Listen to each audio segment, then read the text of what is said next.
तो ये आप देख सकते हैं दोस्तों, दोनों मॉडल हमारे पास अवेलेबल हैं और ये 9005 मॉडल है और जबकि ये जो मॉडल है H11 मॉडल है। नई टेक्नोलॉजी वाली असेंबली लगी हुई है इसके अंदर।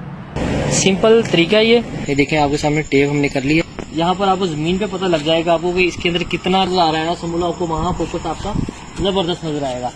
तो वहाँ पर शायद आपको थोड़ा महसूस ना हो, लेकिन आपको यहाँ पर ये इजी नजर आ रहा है कि लाइट कितनी जबरदस्त यहाँ पर मिल रही है आपको।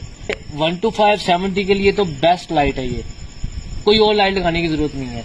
तो ये एक ही लाइट बहुत है। जहां पर मैंने अब लाइट इसके इस वक्त रखी हुई है